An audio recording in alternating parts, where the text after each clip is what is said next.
ఆ సైన్యం బాగుండాలి, ఇవి జాగ్రత్తగా చూసుకోవాలి అని స్వామి యమాత్య సుహృత్ కోశ రాష్ట్ర దుర్గ బలానిచ అని ఇవన్నీ శుభ్రంగా ఉండాలి, లేకపోతే చాలా ఇబ్బందులు అయిపోతాయని చెప్పాడు. అప్పుడు ఇంకా యుద్ధంలో వారిని చంపాను వీరిని చంపానని బాధపడుతున్నావు, ఎప్పుడు రాజు దండనీతి కారణంగానే ప్రసిద్ధుడవుతున్నాడయ్యా, అంచేతను ఎంతటి వాడైనా దండనార్హుడే, కాకపోతే విద్వాంసుల విషయంలో కొంచెం ఆలోచించు, ఎందుకంటే వాళ్ళు మేధావులు, విశ్వవిద్యాలయాల్లో ఉంటారు, విద్యార్థులను తయారు చేస్తారు, లేదు గురువులు బోధనలు చేస్తారు, ఆచార్యులు పీఠాధిపతులు యోగులు ఉంటారు, వారి మీద ఏవో ఆరోపణలు వస్తే ఒక్కోసారి మతాన్ని పడగొట్టడానికి ఏదో కుతంత్రంగా కూడా ఆరోపణలు వస్తాయి. కాబట్టి ఆరోపణ రాగానే ఏదో లోపల వేసేయద్దు, కాస్త ఆలోచించు. ఎందుకంటే అటువంటి మహానుభావులు సన్యాసాశ్రమం తీసుకున్నారు, పీఠాధిపతులే ఉన్నారు, వారు తప్పు చేస్తారా? ఏదైనా వారికి తెలియకుండా పీఠంలో జరుగుండొచ్చు, లేదు జరగనదాన్ని కూడా ఆరోపించే పరిస్థితులు చాలా ఉన్నాయి. ప్రత్యేకించి అసలు పైకి ఎవరైనా ఎదిగారంటే పడగొట్టడానికే చూస్తున్నాయి. అందులో ఇవాళ ఫోటో మార్ఫింగ్లు వచ్చిన తర్వాత ఏ విషయాన్ని ఎవరు నమ్ముతారండి అసలు? అందుకని కాస్త అటువంటి విషయాలు యోగులు సన్యాసులు పీఠాధిపతులు అలాగే విద్వాంసులు ఇలాంటి వాళ్ళ మీద ఆరోపణలు వస్తే వెంటనే తీసుకెళ్ళి లోపల వేసేయకుండా వాడి మీద స్టోరీ వేసేసి వాడు బతుకు పాడు చేసి జనానికి అపకారం చేయకుండా కాస్త ఆలోచించు ధర్మరాజా అని చెబుతూ, అయినా కొన్ని సందర్భాల్లో తప్పదయ్యా, అటువంటి వాళ్ళు కూడా తప్పు చేస్తారయ్యా, చేయరు అని ఏం లేదు నాయన, వాళ్ళకి వాళ్ళు మనుషులే, ఇంద్రియ నిగ్రహం ఉందని చెప్పలేం, ఎవరికి ఉందో ఎవరికి లేదో తేల్చడం కష్టం, అందుకని నిజంగా అనేక విధాలు ఆలోచించి తేలితే శిక్షించి అని చెప్పి ఇంకో మాట చెబుతున్నాడు. నువ్వు ద్రోణాచార్యుల్ని వధించానన్నట్టుగా ఏం బాధపడక్కలా, ఎందుకంటే వేదాంతవేత్త అయినా సరే మహాయోగైనా సరే శస్త్రాస్త్రాలు ధరించి యుద్ధరంగంలో నిలబడితే వాడిని చంపడం న్యాయమే అన్నాడు. ఎందుకంటే వాడే ధరించి నిలబడ్డాడు యుద్ధంలో, ఇంకేం చేస్తావు?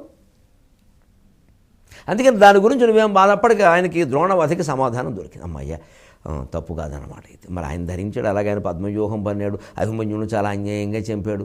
మరి చివరి రోజు కూడా మొత్తం ధర్మరాజును పట్టుకోవాలని ప్రయత్నిస్తుంటే నన్ను కాపాడుకుందుకు నేను ఆ మాత్రం చేయడం తప్పేలా అవుతుంది ఆయన అపరాధ భావన అంతే గుటగా యస్వాహ తొలగిపోయింది. యదన్నాత్ కురుతే పాపం తదన్నాత్ ప్రతిముచ్యతే, యద్రాత్రయాత్ కురుతే పాపం తద్రాత్రయాత్ ప్రతిముచ్యతే అయిపోయింది. అలా దొరికిపోతే స్పష్టంగా ఇప్పుడు రాగద్వేషరహితంగా ఉంటాడు, పరిపాలన హాయిగా చేస్తాడు. ఇది సమాధానాలు చెప్పే విధానం, చాలా స్పష్టంగా హాయిగా, కొండ బదలు కొట్టినట్టే మళ్ళీ రెండో మాట ఉండదు ఇంకా. అంతేకాదబ్బాయి రాజు అనేవాడు అదృశ్యశ్చాభిగమ్యశ్చ యాదో రత్నైరివార్ణవక అన్నాడు. సముద్రంలా ఉండాలయ్యా రాజు అన్నాడు ధర్మరాజుతో. సముద్రంలానా? ఏమిటి మహానుభావ సముద్రం గొప్పతనం అంటే? యాదో రత్నై, సముద్రంలో చూడు లోపల రత్నాలు ఉంటాయి, పగడాలు ఉంటాయి, ముత్యాలు ఉంటాయి, దెబ్బలు దెబ్బలు రాసులు పోసినట్టే ఉంటాయి. కానీ అంత లోతైన ప్రదేశం, అంత నీళ్లు మునిగితే చచ్చిపోతామనే భయం లేకపోతే, అది ఒట్టి పిల్లకాలం అయితే మొత్తం అందరూ తలోటి పట్టుకుపోతే ఇంకేమైనా మిగులుతాయా? పైగా తలోటి ఎందుకు పట్టుకెడతారు? వచ్చిన ప్రతివాడు బస్తాలు వేసుకొస్తాడు. అందుకే అవన్నీ లోపల ఉంటాయి. అవి వాటిని తీసుకోవడం కోసం వీడు లోపల గడితే యాదక యాదాంసి జలజంతవక, రకరకాల పెద్ద పెద్ద చేపలు, చేపల్ని మింగే తిమిలు, తిమిలి మింగే తిమింగలాలు, తిమింగలాల్ని మింగే తిమింగలగిలాలు, పెద్ద పెద్ద మొసళ్ళు, జల జంతువులు, నీటి గుర్రాలు లాంటివన్నీ ఉండి ఈ లోపలికి దూకిన వాడిని మింగి బారేస్తాయి. అంటే సముద్రంలో సమస్త రత్నరాశులు ఉన్నా అది ఎలాగైతే కాస్త గంభీరంగా ఉండి ఏముందో లోపలికి తెలియకుండా ఉందో, అలాగే రాజు అన్ని సంపదలు కోశాగారంలో ఉన్న బయటికి తెలియనికూడదు. దొంగతనాలు దోపిడీలు ఎక్కువ జరుగుతాయి. తన బలం మీద తనకు పట్టు ఉండాలి. ఎంత బలం ఉందో వాళ్ళ ఆయుధాలు ఎక్కడ ఉన్నాయో బయటికి తెలియకూడదు. అది సముద్ర గాంభీర్యం. కానీ రత్నాల కారణంగా ఆకర్షణీయంగా ఉండాలి. అదృశ్యశ్చ అభిగమ్యశ్చ రఘువంశంలో మాట. అభిగమ్య కాస్త చేరడానికి దగ్గరగా ఉండాలి, చనువుగా. ఏమాయ్ అని రాజు నౌకర్ల భుజం మీద చెయ్యచ్చు అవసరం లేదు, నౌకర్ రాజు భుజం మీద చెయ్యకూడదు. సంస్థలు నడిపేవాళ్ళు కూడా నిర్వహించుకోవాలి. ప్రిన్సిపాల్ గారు ప్యూను భుజం మీద చేసి మెచ్చుకోవచ్చు, కానీ ప్యూను ప్రిన్సిపాల్ భుజం మీద చేసి బాగా చేసావా నీ వల్ల రిజల్ట్ వచ్చింది అనకూడదు. అయిపోయింది కాలేజీ ఇంక నిలబడదు. ఆ మర్యాద మెచ్చుకోవడమే కదా. అంటే అలాగే అందరూ సమానం అక్కడ కుదరదు. ఎవరికి తగినట్టుగా వారి పట్ల వ్యవహరించడమే సమానత్వం. కానీ అందరికీ ఒకే రంగు గోడకి వెళ్ళేసినట్టు రంగేసేయడం కాదు సమానత్వం అంటే. ప్రిన్సిపాల్ ప్యూను ఇద్దరు సమానం ఎలా అవుతారండి?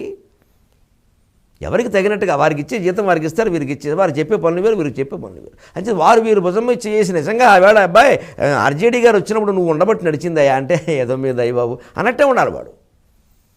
అలా ఆయన అన్నాడు కదా, నేను కూడా పరీక్ష ఫలితాలు రాగానే ప్రిన్సిపాల్ చాలా బాగా చేసేవా, నిజంగా నాకు నువ్వు నచ్చావా అని ప్యూన్ అంటాడా వెళ్ళి ప్రిన్సిపాల్ భుజం మీద చేసి ఇంకా ఆయన పని చేయాలా? ఇది తేడా. అందుకని అదృశ్యశ్చ అభిగమ్యశ్చ, బెదిరించేటట్టుగా ఉండకూడదు, ఆకర్షణీయంగా ఉండాలి, కానీ కాస్త గాంభీరంగా దిట్టంగా ఉండాలి, లేకపోతే లోకువైపోతాం. అందుకని ఆ పరిస్థితి రానీకని చెబుతూ ముఖ్యంగానండి ఇప్పుడు ఒక మంచి పద్యం చెబుతున్నాడు. మిమ్మల్ని ఉత్కంఠలో పడుతున్నందుకు మన్నించండి, ఎప్పుడు మనకు అది అలవాటే, కావ్యం అన్నాక అలాగే ఉంటుంది. ఈ కింది స్థాయి ఉద్యోగులు 4వ తరగతి క్లాస్ 4 ఎంప్లాయీస్, వీళ్లతోటి యజమాని అన్నవాడు ఎలా వ్యవహరించాలి,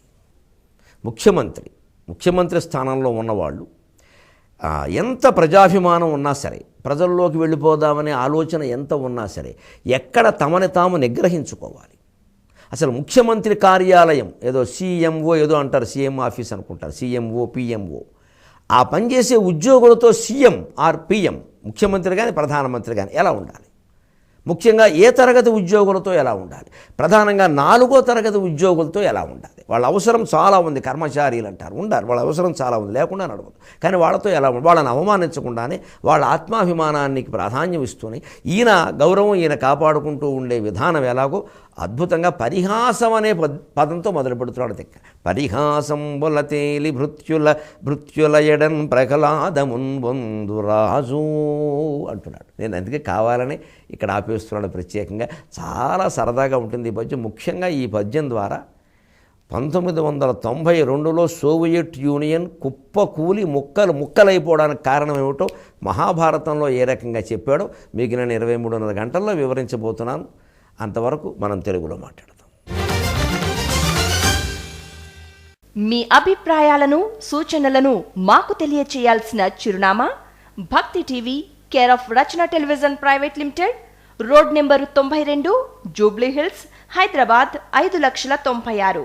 మా ఇమెయిల్ ఐడి bhaktihyd@gmail.com.